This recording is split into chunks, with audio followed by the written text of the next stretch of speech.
दुर्गति नाशिनी दुर्गे जय जय काल विनाशिनी काली जय जय दुर्गति नाशिनी दुर्गे जय जय काल विनाशिनी काली जय जय दुर्गति नाशिनी दुर्गे जय जय काल विनाशिनी काली जय जय दुर्गति नाशिनी दुर्गे जय जय काल विनाशिनी काली जय जय हो दुर्गति नाशिनी दुर्गे जय जय काल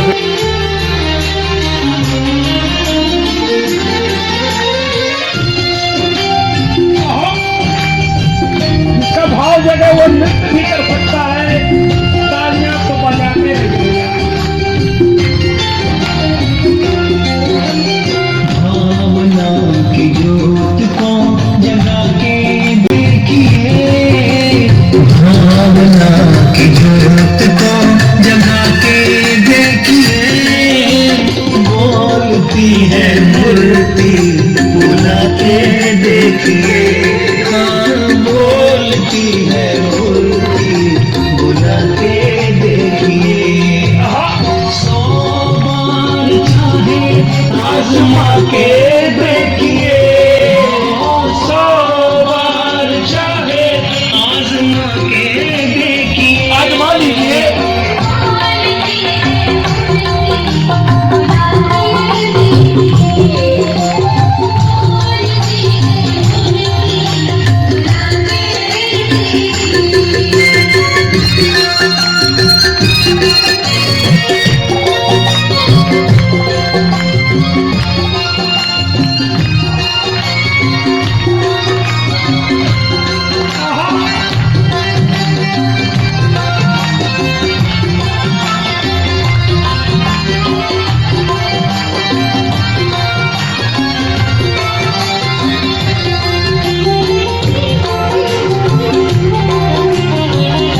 नहीं, लेकिन लेता हूं कि अगर आप भावना की ज्योति को जगाकर देखिए, अरे 100 बार आजमा लीजिए, ये मेरी माँ दौड़ के आएगी और पूछेगी, बोल तुझे क्या तकलीफ है।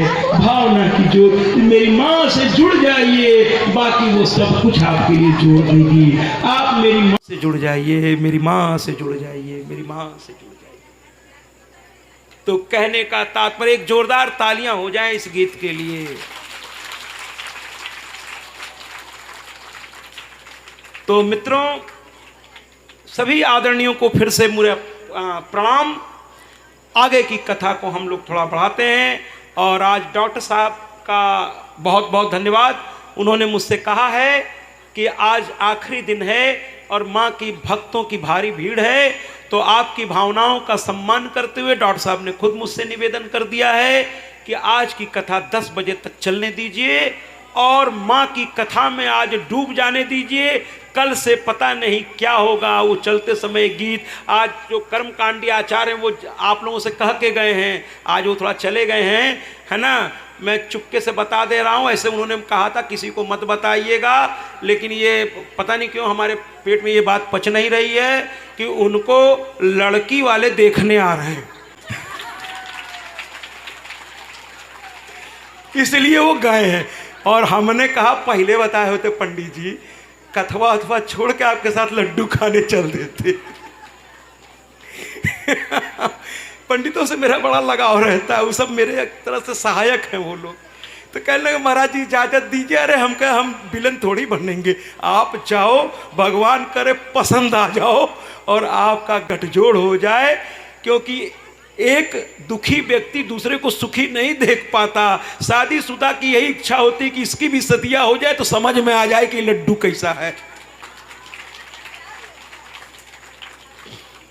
ठीक है महाराज, पंडित जी मुझे याद आ गए, बहुत प्यारे हैं, बहुत प्यारे हैं। अभी मैं आया तो खाना खा रहे थे, हम कहे महाराज स्वाद बढ़िया है, तो कहने लगे हाँ अच्छा लगा, अच्छा लगा। तो महाराज जी गए हुए हैं विवाह के लिए और मैं यह आशीर्वाद नहीं दे पाऊंगा कि भगवान उनकी इच्छा पूरी करें, क्योंकि मैंने कहा ना, मैं अपने मुंह से सब नहीं कहता। माँ जो उचित समझेगी वो करेगी, जो उचित होगा वही होगा। तो कुल मिलाकर के तुलसी माँ आ गई, तुलसी माँ आ गई और तुलसी माँ के चरणों में हम सबको नमन करना है। और याद रखिएगा, तुलसी का पत्ता, दोबारा बता दे रहा हूं, शिवलिंग पे नहीं चढ़ाइएगा, बाकी सभी देवताओं को प्रिय है। भोग लगाते समय तुलसी का पत्ता नहीं पड़ता तो भगवान भी उस भोग को स्वीकार नहीं करते। तुलसी का पत्ता जरूर भोग में डालिए, लेकिन शिव जी को जब चढ़ाइएगा। अब लगे यहाँ शिव जी की एक दो बात और सुन लीजिए महाराज। शिवलिंग पे जो चढ़ा दिया जाता है प्रसाद, सुन लीजिए, आप लोग भावना में चढ़ाते हैं, बहुत अच्छी बात है, चढ़ा दीजिए। अब प्रसाद चढ़ाने की भी बड़ी विचित्र पद्धति है। एक मंदिर में मैं गया तो देखा भगवान जी को शीशा में बंद करके वहां के पुजारियों ने रखा था, सारे मूर्तियों को शीशा में ताला लगा दिया था। हमने कही क्या दृश्य है, हमको तो बड़े अजीब अजीब दृश्य देखने को, हम तो बड़ा आनंद आता है, क्योंकि चारों तरफ कथा के माध्यम से घूमने का सौभाग्य मिलता है, तो तरह तरह की चीजें देखने को मिलती है मुझे। तो एक जगह मैंने देखा, वहाँ का बड़ा प्रसिद्ध मंदिर था और बड़े बड़े शीशे में ये ताले लगे हुए थे। वहाँ के पुजारी जैसे ही हमारे आयोजक साथ में थे कुछ लोग, उन्होंने बताया श्रीमद देवी भाग, तो दौड़ते हुए बेचारे आए और सब ताला खोलना उन्होंने शुरू कर दिया। तो हम चुपचाप खड़े रहे, सब ताला खुल गया, मैंने पूजा पाठ की। फिर मैंने पुजारी से कहा कि ये देवी देवताओं को आपने तालों में क्यों बंद? कहा अरे महाराज यहाँ के लोग बड़े भक्त हैं, थोड़ा व्यंग्यात्मक उन्होंने बोला, बड़े भक्त हैं। हम के क्या मतलब? कहे हम लोग नाला धुला के भगवान को नए वस्त्र पहना के सजाते हैं, तब तक पीछे से एक भक्त या मैया आएंगी, एक लोटा जल भगवान को ऊपर डाल। ये क्या तरीका है? अगर भगवान सज गए हैं मंदिरों में या कहीं भी, तो उसको फिर आप स्नान करके आइए, खूब बढ़िया कपड़ा, एक लोटा हम पानी डालते, फिर बताइएगा मेरे बारे में आपका क्या विचार है। डाल देंगे एक लोटा पानी आपके ऊपर, तो आप सोचते हैं भगवान खुश होंगे? अरे नाराज हो जाएंगे, सुबह का कपड़ा खराब कर दिया, अब दूसरा कहां से आएगा? ऐसे ही कोई चढ़ा नहीं रहा, कहां से दूसरा आएगा? भगवान भी परेशान है आजकल के लोगों से, खराब कर दिया, लाओ दूसरा कपड़ा है तुम्हारे पास। हैं। अच्छा, कुछ भक्त तो और आगे निकल जाते हैं महाराज, कुछ भक्त और आगे निकल जाते। वहाँ एक मंदिर और में मिला, वो थोड़ा गांव का कथा थी, लेकिन हम लोग को ठहरा है बहुत अच्छी जगह। वहाँ के ग्राम प्रधान जी थे, उनके यहाँ सारी सुख सुविधा थी। क्योंकि गांव की जब कथा होती मैं पूछ लेता हूँ, भैया रहने होने की व्यवस्था बताओ पहले, ऐसा ना हो बाहर खटिया डाल दो तो हमारा तो कल्याण हो जाएगा। तो कहने लगे नहीं महाराज जी, वो प्रधान जी हैं, उनके यहाँ सब व्यवस्था है, आप आइए, आपको चिंता नहीं करनी है, हर तरह की व्यवस्था प्रधान जी ने कर रखी है आपके लिए। हमने कहा ठीक। तो उस गांव में एक मंदिर में मुझे ले जाया गया, वहाँ हनुमान जी की विशाल प्रतिमा थी और उनके मुंह में मैंने देखा लड्डू चिपका हुआ था, ढेर सारा लड्डू मुंह में चिपका हुआ था। हमने वहाँ के पुजारी से पूछा, हम के ये लड्डू कौन चिपकाया? कहे महाराज यहाँ के भक्त लोग हैं, हनुमान जी के मुंह पर लड्डुआ ठूंस देते हैं ऐसे। हमने कहा आज की कथा में यहाँ के लोगों की खबर लेता हूँ मैं। हमने कहा आपको मैं अपने घर बुलाऊंगा, घबराइए नहीं, और 56 प्रकार की मिठाई मंगवाऊंगा, लेकिन आपको हाथ से उठा के खाने आपके मुंह में ले जाकर ठूसूंगा, और फिर बताइएगा आप कितने खुश हैं हम पे। ये कौन सा तरीका है खिलाने का महाराज? मुंह में आप चिपका दिए हनुमान जी के, अरे उसे चूंटे लग रहे हैं, मक्खी लग रही है हनुमान जी पर। ये कैसी भक्ति है कि भगवान को आप परेशान कर दिए? अरे भोग लगाने का तरीका होता है महाराज, बर्तन में रख करके विधिवत, जैसे हम लोग अपने किसी अतिथि के लिए सजा के देते हैं कि जिससे वो जान सके कि मैं पढ़ा लिखा एक डिग्निटी वाला आदमी हूं। वो बाकायदा भोजन बनाना भी एक कला है और उसको सजाना उससे भी बड़ी कला है। ऐसा सजा के पेश किए, 5 स्टार में सजाने का ही तो पैसा सब लेते हैं होटल वाले, ऐसा सजा के पेश करते हैं कि खाने का मन नहीं करता, इतना अच्छा है कहाँ है कि इसको खराब करें, ऐसा ही देखते रहते कैसा क्या बात है, क्या बात है। इतना सजा देते हैं खाने को, सलाद को इतना सजा देते हैं, है ना। और क्या क्या बताएं आपको कि सलाद उठाने का मन नहीं करता, किसी में वो शेर बना देते हैं, किसी में मछली बना देते हैं, किसी में कुछ बना देते हैं, सलाद को इतनी बढ़िया से सजा देते हैं कि मन नहीं करता इसमें से उसको डिस्टर्ब करें, उसकी तस्वीर लेने का मन करने लगता। इतना सजा देते हैं कि हिम्मत नहीं पड़ती उसको खाया जाए। तो कहने का मतलब यह है कि तुलसी का पौधा जो है घर में हमेशा रखिए और उसकी पूजा कीजिए। अब इसके बाद चूंकि आगे की कथा की मुझे इजाजत मिल गई है, तो क्यों न जल्दी से माँ लक्ष्मी की कथा, और लक्ष्मी की कथा होते ही ऐसा लगता है जैसे कथा संपूर्ण हो गई। याद कीजिए, गौरा जा चुकी थी तो उनको तो लौटाया गया, दक्ष प्रजापति ने तपस्या की, हिमालय ने भी तपस्या की, और गौरा सती रूप में और पार्वती रूप में शिव को प्राप्त हो गई। लेकिन अभी भी भगवान विष्णु को लक्ष्मी जी दोबारा प्राप्त नहीं हुई थी। मैं दोबारा शब्द इस्तेमाल कर रहा हूँ क्योंकि पहली बार माँ ने उनको दिया, लेकिन भगवान विष्णु ने उनका अपमान किया। तो भैया अगर ये लोग अपने पर आ जाएं तो फिर तो वही है, मैं मैके चली जाऊंगी, तुम देखते रहियो, भी जो करना हो कर लेना, ठीक है। रेशम का लाना था तो हुआ क्या कि समुद्र मंथन हुआ, जरा सा वही बिजली और वो लीजिए पूरा हो जाएगा।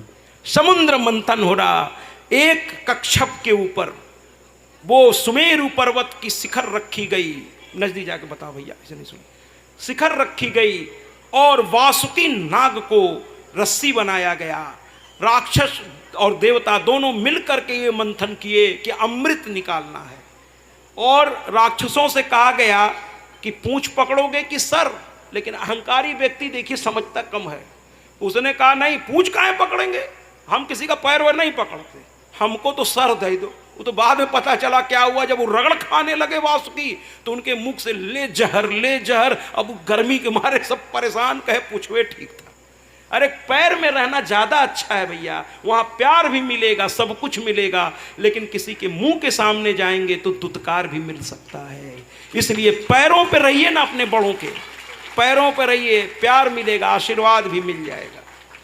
तो इन्होंने मुंह की ओर पकड़ा और देवताओं ने पूंछ की ओर पकड़ा। मंथन होने लगा, एक के बाद एक। आवाज बढ़ाइए और बढ़ाइए। एक के बाद एक रत्न निकलने लगे, लेकिन सबसे अंत में मां लक्ष्मी प्रकट हुई। सम्मान के साथ तालियों से बैठे मां लक्ष्मी प्रकट हो गई।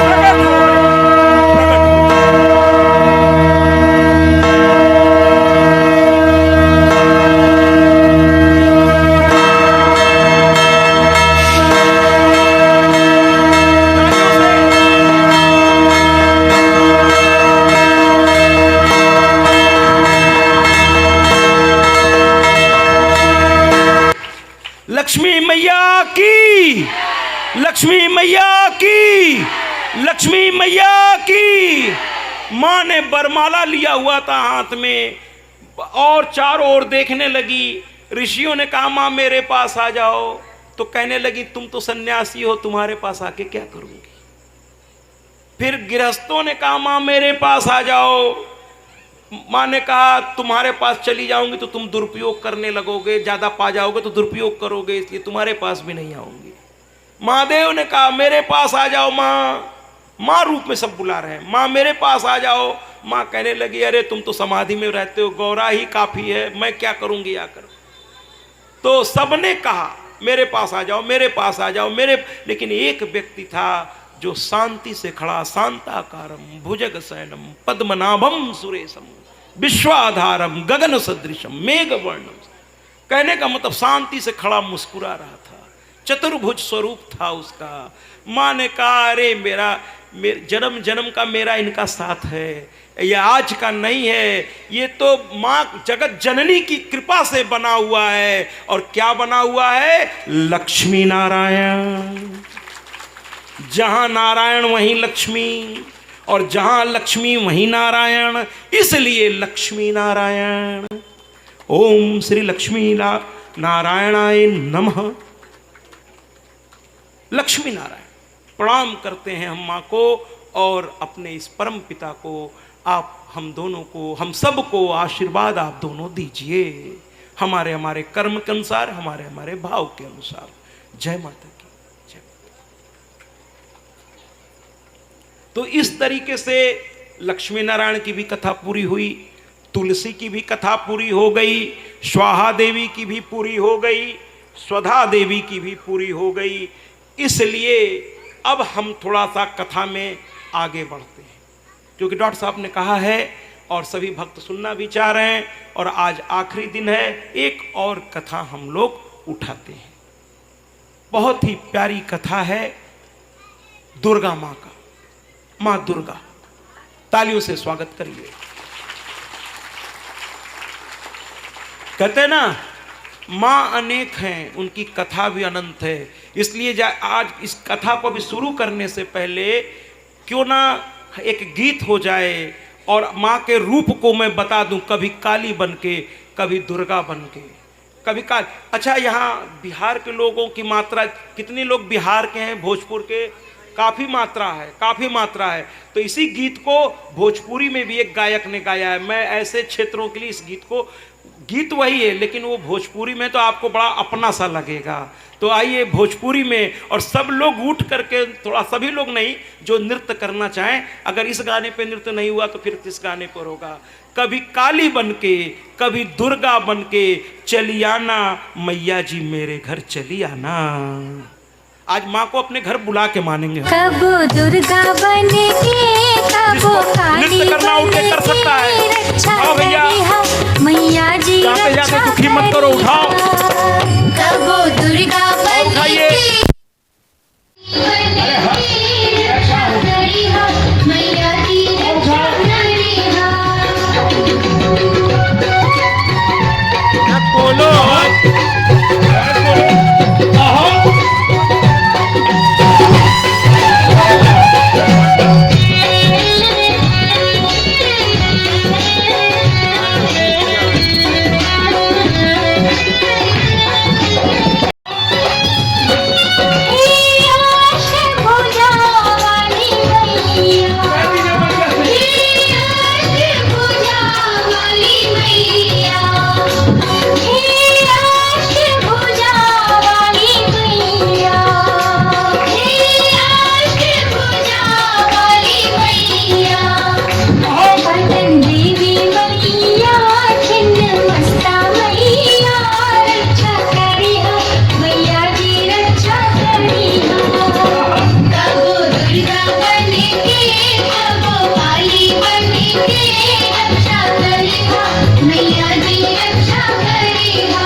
करिहा मैया जी रक्षा करिहा कबो दुर्गा बन के कबो काली बन के रक्षा करिहा मैया जी रक्षा करिहा कबो दुर्गा बन के कबो काली बन के रक्षा करिहा मैया जी रक्षा करिहा कबो दुर्गा बन के कबो काली बन के रक्षा करिहा मैया जी रक्षा करिहा कबो दुर्गा बन के कबो काली बन के रक्षा करिहा मैया जी रक्षा करिहा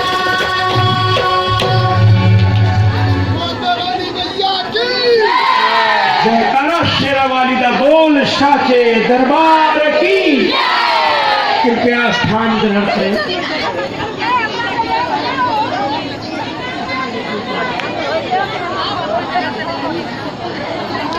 कृपया स्थान ग्रहण। अभी कथा समाप्त नहीं हुई है भैया, कृपया स्थान ग्रहण करें।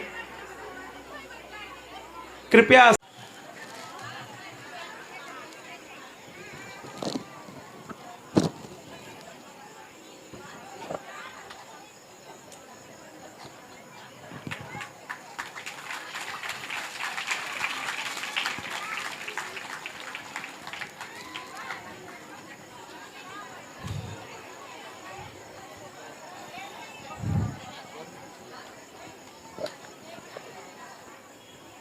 रवि रजक जी हमारे ऊर्जावान कार्यकर्ता हैं और इनके द्वारा काफ़ी सहयोग हमको किया गया है। इसके लिए जोरदार तालियां एक बार।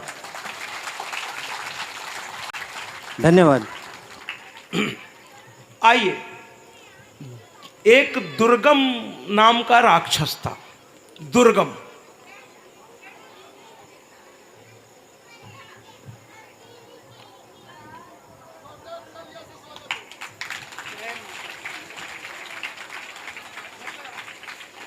तो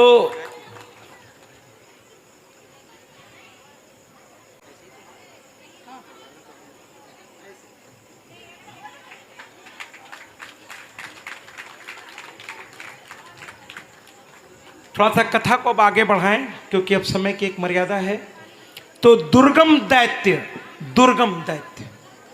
इतना भयानक दैत्य पैदा हुआ पृथ्वी पर कि कोई भी इसे मार नहीं पा रहा था, कोई भी इसे नहीं मार पा रहा था। इसको लेकर सभी बहुत परेशान थे। चारों तरफ हाहाकार मची हुई थी महाराज। कहीं भी ये पहुंच जाता था अपनी सेना लेकर और अकेले ही न जाने कितनों को ये मार डालता था और इससे पूरी दुनिया हिल गई। बड़े बड़े देवता भी घबरा गए कि ये दुर्गम मारा ही नहीं जा रहा, इसका नाम ही है दुर्गम, माने बड़ी कठिन है, ये मारा ही नहीं जा रहा है।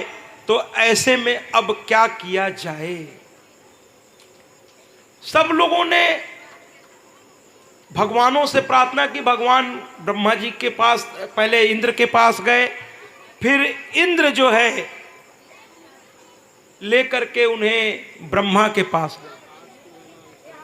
हाँ ठीक है, तो ब्रह्मा जी के पास गए। ब्रह्मा जी लेकर गए। कृपया बात न करें भैया, ये मेला नहीं है कि मैं हर 2 मिनट पे कहता रहूं कि चलते फिरते नजर आइए। विनाशिनी दुर्गे जय जय, काल विनाशिनी काली जय जय, दुर्गति नाशिनी दुर्गे जय जय, काल विनाशिनी काली जय जय, दुर्गति नाशिनी दुर्गे जय जय, काल विनाशिनी काली जय जय, दुर्गति नाशिनी दुर्गे जय